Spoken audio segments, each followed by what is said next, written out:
Olá, começa agora mais um Saber Direito Debate. Aqui no estúdio, o professor Cláudio Grande Júnior. Ele é de Goiânia, procurador do estado de Goiânia.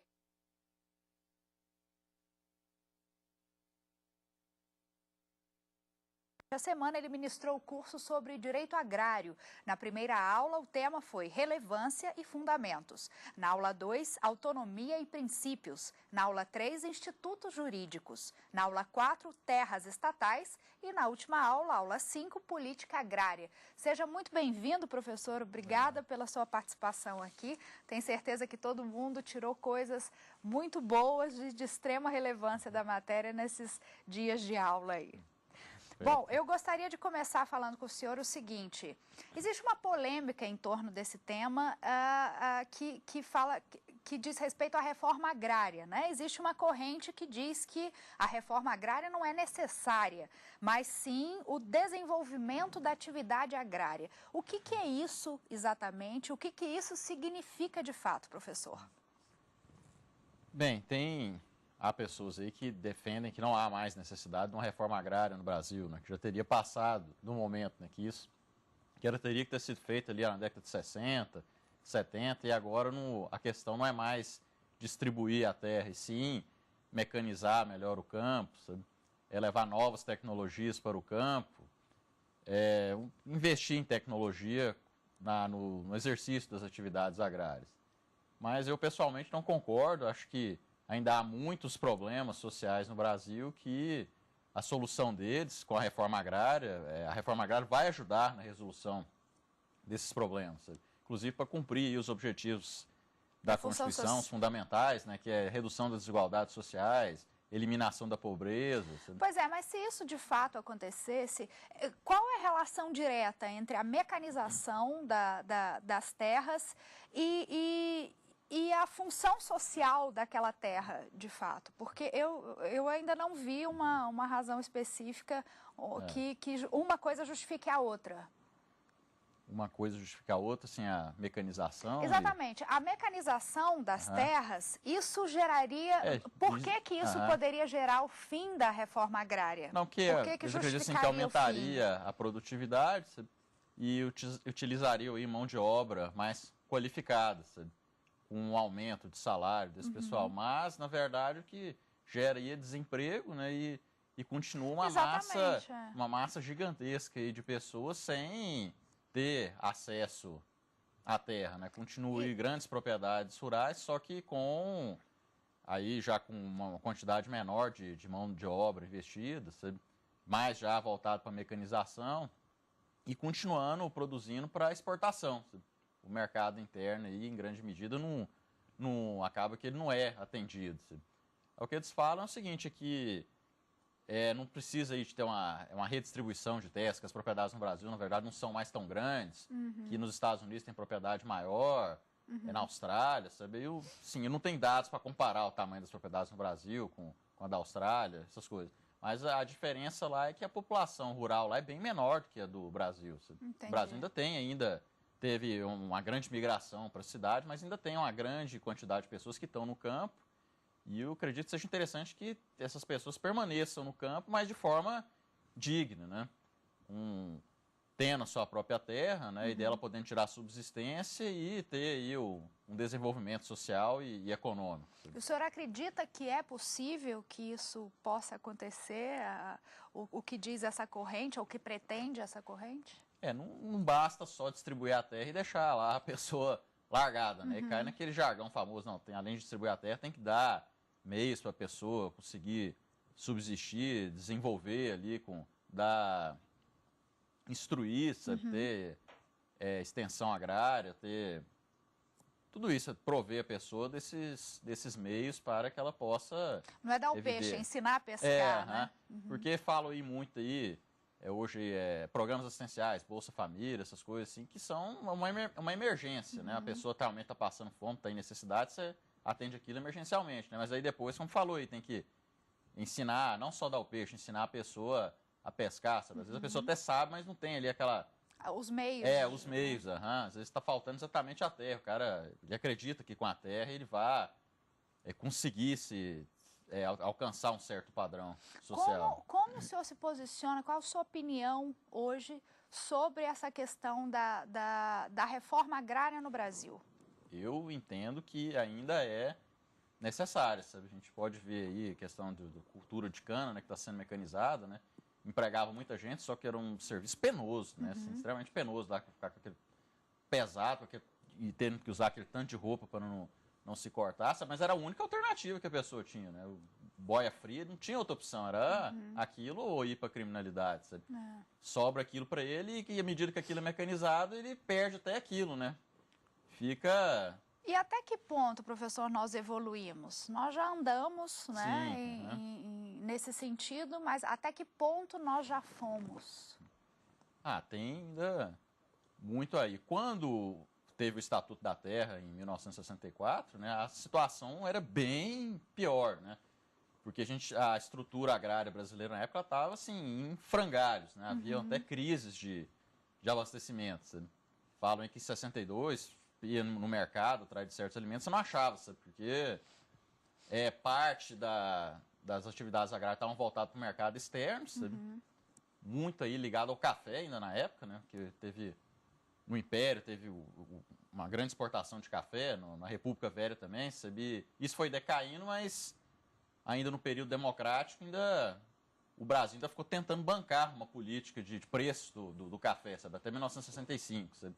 Então estava aí parte da estrutura agrária voltada para o café, e ainda de forma precária, sabe? Sem tecnologia, sabe? E um restante, uns outros poucos, dedicados ao abastecimento do mercado interno, sabe? Produtos alimentares para a gente comer, sabe? E também sem apoio nenhum o governo investia em tecnologia, nessas coisas, para aumentar a produtividade. Tanto que o Estatuto da Terra, ao definir a reforma agrária, coloca lá que um dos objetivos dela é aumentar a produtividade em razão aí de uma situação de penúria que estava na época a agricultura, as atividades agrárias no Brasil. Desenvolveram muito, né? Na década de 70 mesmo, em Goiás, o Cerrado, boa parte do Cerrado foi transformado em áreas agricultáveis, sabe? Teve um grande aumento da produtividade. Os governos militares mesmo fizeram reforma agrária em algumas regiões, sabe? Em alguns pontos de tensão mais alta, fez um pouco de reforma agrária, sabe? Desapropriou grandes propriedades e distribuiu, fez colonização também de terras públicas, terras devolutas, sabe? Destinou essas terras a assentados. Ao longo dos governos democráticos aí teve várias ações de desapropriação para fim de reforma agrária durante o governo Fernando Henrique, né? E aí, curiosamente, que chegou no governo de esquerda, né, quando o PT assumiu o poder, acabou que deu uma diminuída nessa questão da distribuição da terra. Se bem que esse governo atual do PT nesses últimos anos, sabe? Tentou aí focar um pouco mais na agricultura familiar, sabe? Inclusive investindo na agricultura familiar e não só, como tradicionalmente era feito no Brasil, na agricultura para exportação, agroexportação, para exportar e esquecendo do mercado interno. Sabe? Pelo menos, sim, diminuiu a reforma agrária, mas pelo menos já mudou um pouco o foco. Entendi. De qualquer forma, em termos numéricos, eu não tenho esses números aqui, eles falam ainda que os investimentos mesmo do Estado para as atividades agrárias ainda são em grande quantidade para as de exportação. Sabe? Tá. Professor, eu vou te pedir um minutinho, a gente continua falando no segundo bloco, nós vamos para um rápido intervalo, daqui a pouco tem muito mais Saber Direito Debate.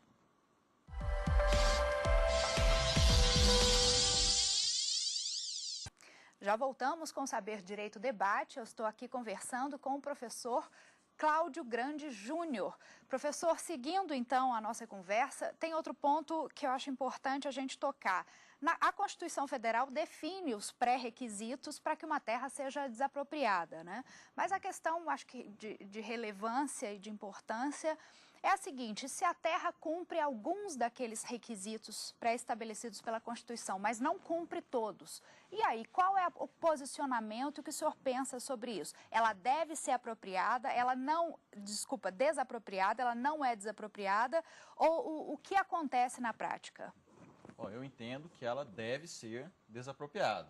E é de fato o que acontece? De fato o que tem acontecido. O INCRA, pelo menos, ele tem seguido aí o posicionamento dele tem sido esse. E o judiciário, a tendência parece que é essa.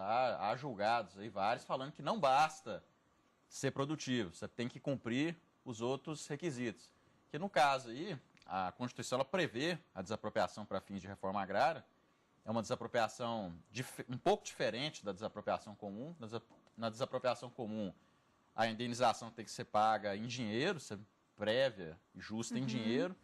Na desapropriação para fins de reforma agrária, é paga previamente, só que em títulos da dívida agrária. Esses títulos são resgatáveis em até 20 anos, a partir do segundo ano, ou seja, aí uma certa sanção para o proprietário. Né? Ele não está simplesmente recebendo dinheiro, vai receber o valor correspondente à propriedade, mas... Por não ter cumprido a função social da propriedade. Por isso que eles falam que é uma desapropriação, sanção. Alguns criticam que a sanção é pouco, na verdade ele não deveria receber nem nada, sabe? Mas não é no Brasil que prevalece, tanto que a Constituição fala, ele vai ter que ser indenizado, só que dessa forma. E aí a armadilha que tem na Constituição é a seguinte, lá há um artigo falando que para ocorrer essa desapropriação, tem que ser do imóvel que não está cumprindo a função social, e o cumprimento da função social, a Constituição elenca ela simultaneamente, os requisitos têm que ser cumpridos, um deles é a produtividade, o outro é o meio ambiente, respeito ao meio ambiente, respeito à legislação trabalhista, bem-estar de quem vive ali, sabe? E no outro artigo, de repente, fala que não vai poder ser desapropriada a propriedade produtiva, sabe? Entra um contrassenso, fala assim, a então, propriedade quer dizer, produtiva ela pode não estar cumprindo com aqueles requisitos anteriormente designados, mas se for produtiva, não pode ser desapropriada? A Constituição entra em contradição. Seria... A gente lê aí a origem dessa contradição, porque isso aí foi um dos temas assim, que mais deu debate durante a Assembleia Nacional Constituinte, sabe? Um dos temas assim, que fez, assim, exaltou os constituintes na época. E a jurisprudência tem a tendência de ela tem de a tendência, o que eu acompanhei, os julgados que eu vi aí, a tendência é de ter que ser cumprir todos. Sim.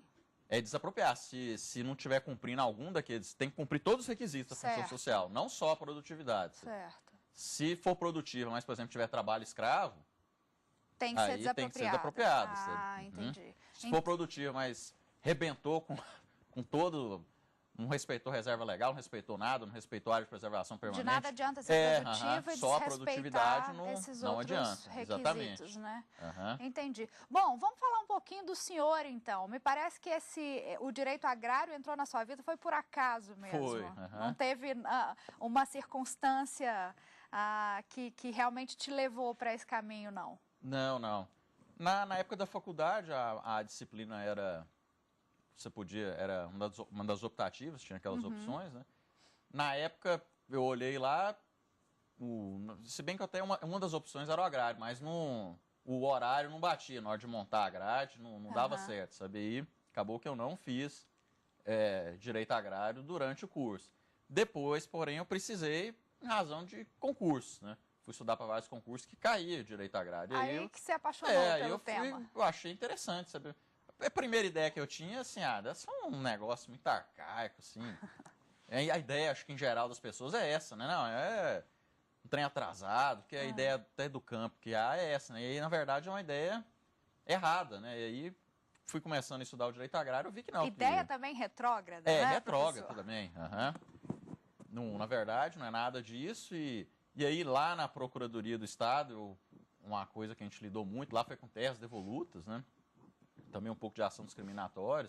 Volta e meia a gente lida ali com questões agrárias, não tanto como, por exemplo, os procuradores do INCRA, que estão vivendo isso o tempo inteiro, mas a gente está ali em contato. E, por fim, o mestrado que tem na Universidade lá, Federal lá de Goiás é exatamente direito agrário. Aí terminou o ciclo, esse foi o mestrado que eu fiz lá. E a sua dissertação foi sobre uso capião quarentenária, é isso? Eu queria que o senhor falasse para a gente um pouquinho sobre isso, sobre esse tema. Tá. A uso capião quarentenária era uma uso capião aí que, de certo modo, o sistema jurídico admitia antes do Código Civil de 1916 e incidia sobre terras públicas, inclusive sobre terras devolutas, né? Ela parte aí de uma interpretação que é feita de uma súmula do STF que diz que, a partir de 1916, os bens públicos não podem ser usucapidos. Uhum. E aí, você interpretando isso ao contrário, você imagina o seguinte, não, então antes os bens públicos poderiam, sabia? Seriam aí, sujeitos passivos ao usucapião. Isso, eles até falam que o prazo era de 40 anos. Uhum. Mas aí, teve um colega meu, procurador lá, que começou a chegar e falou, mas onde que está isso mesmo, né?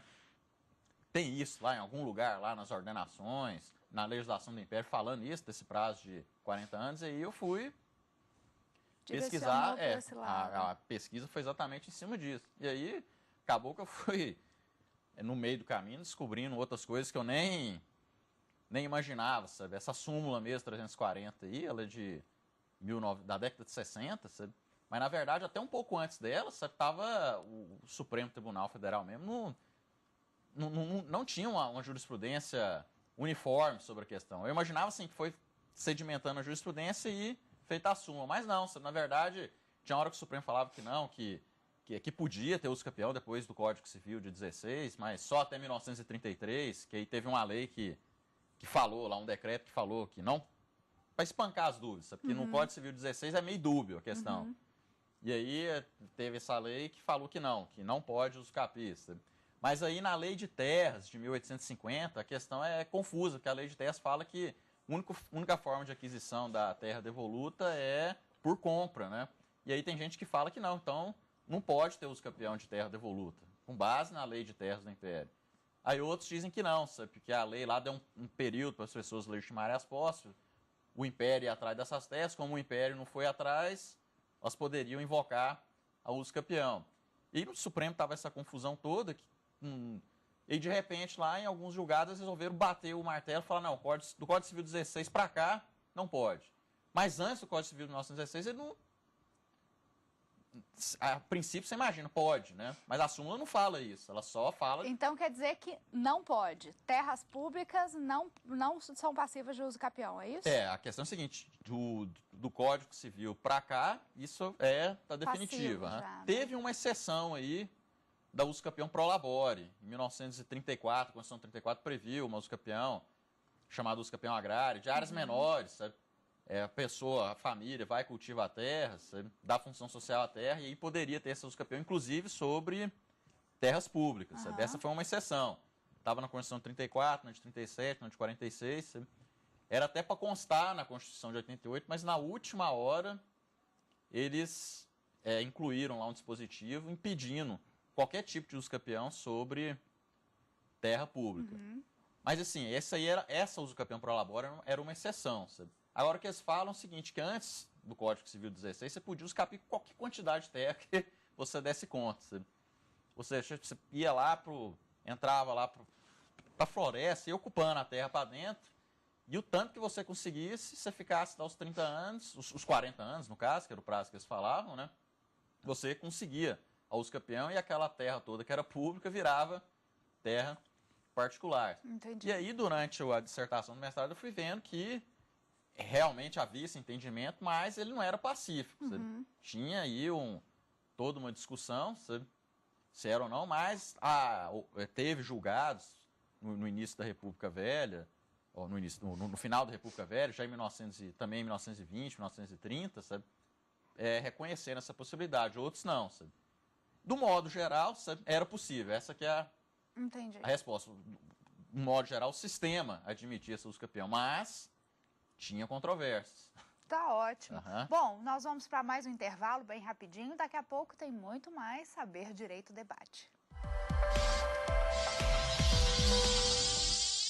Estamos de volta com o Saber Direito Debate. Eu estou aqui conversando com o professor Cláudio Grande Júnior, que ministrou ao longo da semana o curso sobre Direito Agrário. Professor, o senhor separou algumas obras aqui para mostrar para a gente, que servem de base para as pessoas se aprofundarem ainda mais no tema. O senhor poderia falar um pouco mais sobre elas? Nós temos aqui Está aqui, Teoria de Direito Agrário. São dois, não é isso? São 2 tomos. 1 e 2? Está aqui, 1 e 2. Esses livros, qual é a maior relevância desses aqui? Quais os principais pontos desses livros? Esse livro, ele oferece aí todo um arcabouço teórico, né, bem profundo, sabe? É de um autor argentino, né, o nome dele é Vivanco, né?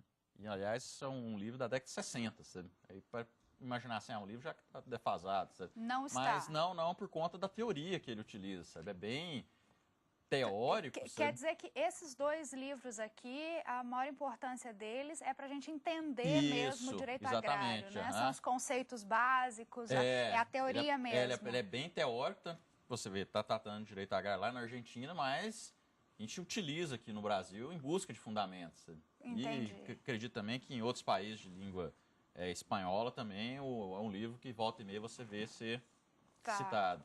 Nós temos aqui também o Imóvel Agrário, Agrariedade, Ruralidade e Rusticidade, de Gustavo Elias Calas Rezec. E essa obra, qual é o principal? Não, o interessante dela ela faz uma abordagem do imóvel, mas do imóvel agrário, né? Não só o imóvel rural, sabe? O legal nessa obra é a questão terminológica, sabe? Ela distingue bem aí aquela confusão de imóvel rural, imóvel agrário, sabe? O imóvel rústico, né? Ela vai e fala, não, imóvel agrário é voltado para atividade agrária, sabe? Imóvel rural é o que está no meio rural, sabe? Que é o contrário do imóvel urbano, sabe? E aí ajuda e facilita na interpretação da legislação, que a legislação, tem hora que ela mistura os termos todos, sabe? Entendi. Então é importante para a distinção desses pontos específicos, né? Bom, nós temos aqui também Fundamentos Constitucionais de Direito Agrário, estudos em homenagem a Benedito Ferreira Marques. O professor lá da Universidade Federal de Goiás. Inclusive tem um manual de direito, era até para estar aqui, tá? Ficou ali dentro. Tem um manual de direito agrário, acho que é o melhor, eu acredito, sabe, o que a gente mais utiliza. E aí esse livro tem uma série de artigos bem interessantes, escritos lá no mestrado, sabe, que foram reunidos e compondo aí essa obra em homenagem ao professor Benedito. Também com princípios e fundamentos básicos do direito agrário? Sim, alguns artigos. Alguns envolvem mais interpretação da lei, essas coisas, mas tem outros que já são teóricos, buscando fundamentação. Então esse aqui já seria para um estudo um pouco mais aprofundado, já seria isso? Sim, ele não é bem um manual, não, já para você fazer um estudo já de certos pontos. Entendi. E esse último aqui, essa aqui é a sua dissertação, não é isso? Tá, e esse último, direito agrário na Constituição? Também a interpretação da Constituição na parte de direito agrário, seria isso? Agrário, Aí são vários autores também, e tem aí vários temas interessantes, fala de terras devolutas, sabe? E o senhor gostaria de falar sobre um outro livro também, não é? Sim, aí no caso é o manual, porque aí eu acabei trazendo livros, assim, alguns pontos específicos, outros mais profundos, né? E manual, no caso, que eu recomendo é o do professor Benedito Ferreira Marques, sabe? Que trata aí de todo o direito constitucional, sabe? Aí esse é um livro, para quem está começando, acho que é o livro que eu indico, sabe? Então quer dizer que todos esses livros aqui, o estudante ou a pessoa que se prepara para um concurso também pode se valer deles? Para certos pontos ali que possam cair lá no concurso, sim, sabe? Mas eu acho que a base, para conseguir uma base inicialmente, tem que ser no livro do professor Benedito. Tá ótimo. É o que eu recomendo. Era para estar aqui, mas Mas a gente mostra e fica a dica mesmo assim. Professor, muitíssimo obrigada pela sua presença mais uma vez, por todas as dicas, pelas aulas da semana. E eu espero que você tenha aproveitado bastante cada uma delas e o nosso debate aqui. A gente se vê na próxima semana, então, com mais Saber Direito Debate. Até lá, tchau.